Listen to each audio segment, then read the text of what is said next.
you doing? I'm Instructor Dwayne Jenkins. Thanks so much for being here today. Today's guitar lesson, we're going to be working out of this book right here, Lead Guitar Wizardry Volume 2. This is a book I wrote a while back, but I just reissuing it with a better book cover, different cover now. It's got a much better one, so this is going to be coming out on July 10th, so if it's of interest to you, you can check it out. You can get it on Amazon and Kindle, both of those. But basically what we're doing is I wrote Volume 1 and Volume 2. Volume 1 works with introductory to lead guitar playing, you know, starting with your pentatonic scales and your hammer-ons and your pull-offs and all that stuff. And then if you're just getting started, I recommend getting that book. But if you already kind of know the fundamental principles of playing lead guitar and you want to take your playing to the next level, I will highly recommend you get this book here. This book goes into guitar licks that are in the pentatonic scale, plus we go into the modes, okay? And the modes have a very mysterious kind of thing about them, so I explain them very well in this book. As you can see, I got a lot of good graphs and stuff in here. And so that's what we're going to do today, is we're going to work on the Phrygian mode and see what we can do with that, okay? So let's take a look.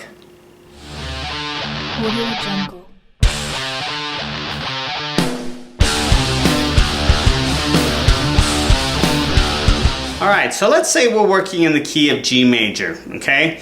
And like I've said before in some other videos that I've made on the modes, is the modes come from the scale tone degrees of the major scale. Like for instance, in the major scale we have 8 notes, actually 7, 2 of them are the same. But let's say we go Do, Re, Mi, Fa, Sol, La, Ti, Do.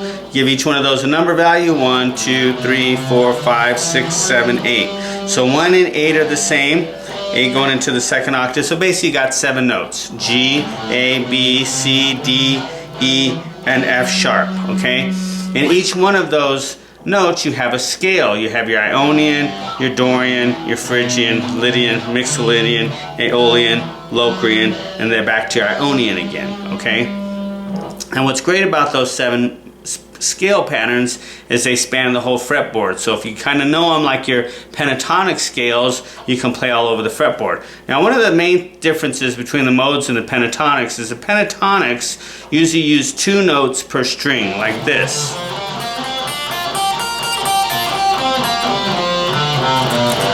Second thing is they use that flat third, okay? Like we said here, if we go 1, 2, 3, the third of G major is going to be a B, but if you're playing G minor, you're going to flatten the third right here. As you can see, that's been flattened to A flat, to B flat, okay, in the key of G. So if we're going to be using modes, we don't want to flatten that. We want to use that note, that natural note. So our Ionian is off the first tone degree, Dorian, Phrygian. So Phrygian we're going to use right now in the key of G, just, you know, for sake of argument. So our Phrygian mode is going to go like this. And as you can see, you have 3 notes per string instead of 2.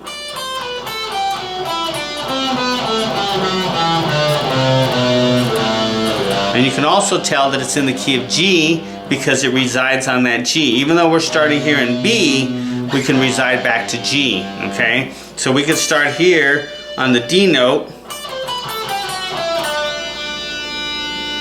okay,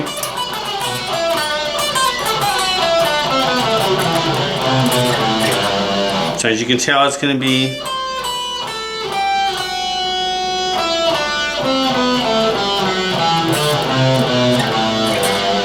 and you can just kind of tell that works within that key of G. You can hear those notes. So I would highly recommend getting your fingers going, okay? Work on some finger exercises. I made some videos on those. Work on those if you're going to be working with the modes, because the modes you can do more things with the modes, you know.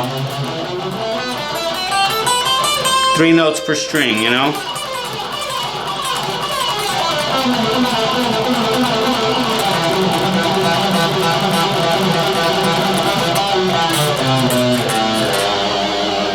You see how that works? Okay, that's your Phrygian mode.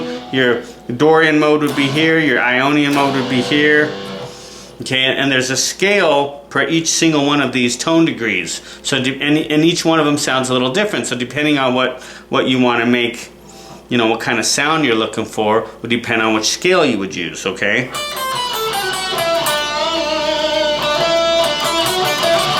And just like the pentatonics, you can do all kinds of really cool stuff with them, you know?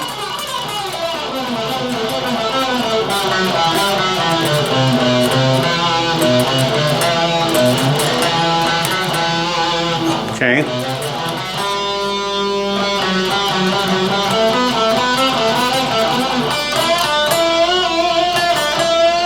You practice your bends, your hammer-ons, you know. Those are the things that bring the scales to life too, okay? So I can't really emphasize that enough, all right? When you're playing your scales, you don't want to just be doing this kind of stuff. I mean, you can if you're playing fast or something, but the main thing you want to do, especially if you play slow, work on those hammer-ons, you know? Hammer-ons and pull-offs. See how just something like that, real simple, gives that character, those notes character, as opposed to just going,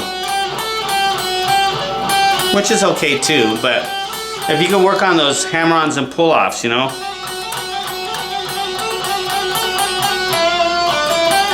Your bends, you know what I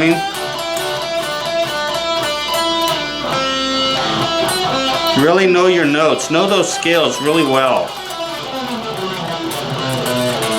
And know where to position them at. Like if you're in the key of G, G major, and you're working within the Phrygian mode, it's going to be off the 3rd tone degree, which is B. If you were working in the key of A major, and you wanted to work within the Phrygian mode, it would be right here, third note, which is our C sharp. That's where your Phrygian is going to be positioned.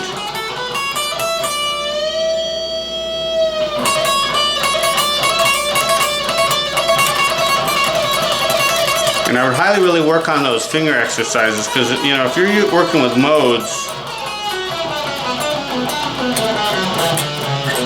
so you can tell it's right there in the key of A. It just resides in that. You can tell. Like I said, if you're in the modes, get your fingers going because the modes, 3 notes per string usually, not on all of them. Like here on the 3rd string, there's only 2 notes. But on all the other strings, you have 3 of them, you know.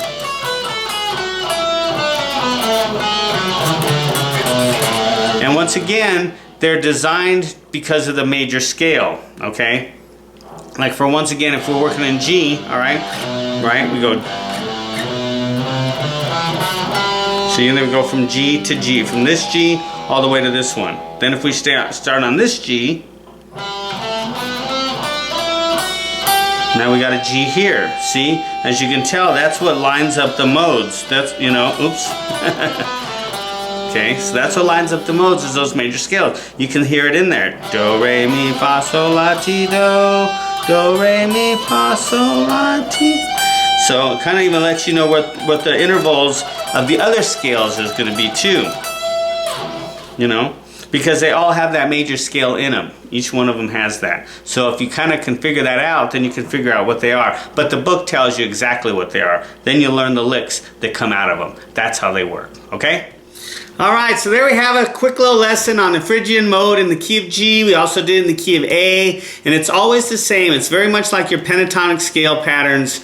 The distance is always the same, okay? If you're working within the Phrygian mode, that's going to be off the 3rd scale tone degree of the major scale, the major key that you're working in. So if it's in G, it would be in B. If we were in A, it would be C sharp. You just got to find the 3rd of that scale. That's where the mode is going to be located at, okay? And this book, Lead Guitar Wizardry Volume 2, this book tells you that, okay? It goes through all 7 modes. I give you examples of licks you can play within the modes. As you can see, it's in like tablature diagrams and stuff. And I explain to you the mode formulas, because that's important to know as well. Plus, there's other stuff I show you that you can do with your guitar with these. The modes is double stops. You can do them in 4ths. You can do them in 5ths. And I give you all kinds of examples of things you can do. I show you some different minor scales as well, like your melodic minor.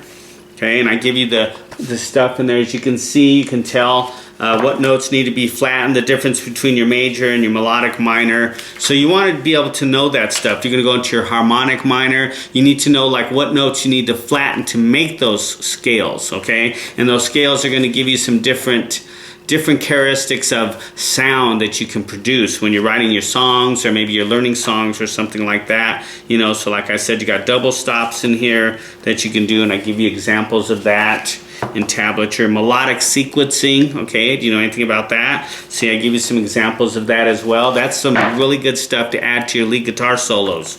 Okay, and I'll be going through some more of this stuff in here as well in the next few lessons. Sweep picking arpeggios, you know, that's real popular. I give you some examples of that as well.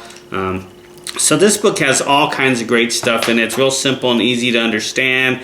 I would highly recommend that if you're looking to enhance your lead guitar playing, maybe you already have the pentatonics down, I would highly recommend checking out this book, Lead Guitar Wizardry Volume 2. And if you just want to get started, get Wizardry Volume 1. I don't have the copy with me yet. I still got it on order. Hopefully it'll come today. It's going to look like this really cool book cover, except it's going to be like a reddish orange. It's going to look really cool.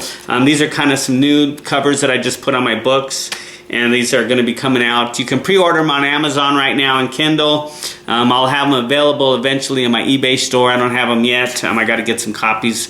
But then if you do order them from my eBay store, you'll get a signed copy from me. But you can always check these out on Amazon.